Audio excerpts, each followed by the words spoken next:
I'm often asked in lectures if microwaves are safe, to which I respond, not if you drop them on your foot. But otherwise, it matters what you're putting in them, sweet potatoes and broccoli, or Hot Pockets and Pop-Tarts.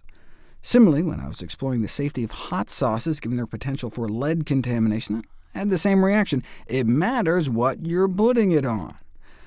When I think toxic pollutants, the first thing I think of is the aquatic food chain.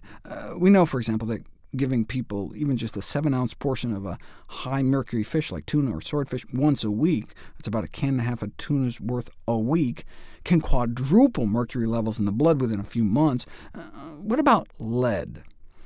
A dietary intervention with not 1 but 5 portions a week significantly increased blood concentrations of toxic metals, including lead. Even though the background intake of lead was found to be disturbingly high, the seafood intake increased it by about a quarter. But from a public health perspective, it's important to recognize that the amount of seafood that they use in that study far exceeds the intake of most populations. Lead can also bioaccumulate in other animals, but half of our dietary exposure to lead probably comes from plant foods. Animals shot with lead ammunition, though, may present a special case. We know lead is toxic and banned from most household items in developed countries, except for lead ammunition, now likely the greatest largely unregulated source of lead that is knowingly discharged into the environment in America. But not just discharged into the environment, but into the meat itself. People generally reject the idea of injecting toxic substances into food, except when it involves hunting wild game.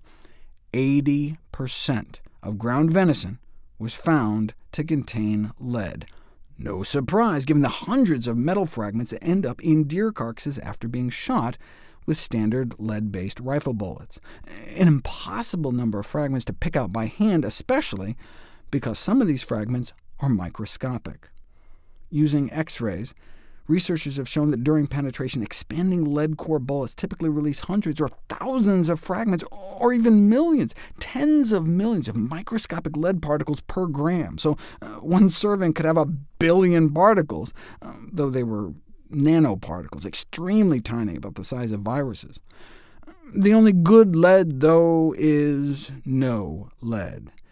Even very low levels of lead exposure can result in brain and nerve damage. Yet most hunters may not be aware about the health risks related to consuming meat from animals killed with lead ammunition. Children may be at risk for losing IQ points, which could reduce their future prospects. A common response from hunters, though, when confronted with the risks of lead exposure may be, "Oh, look, I've been hunting for years and I'm fine." To which this physician responds, "Ah, but just imagine how smart you could have been."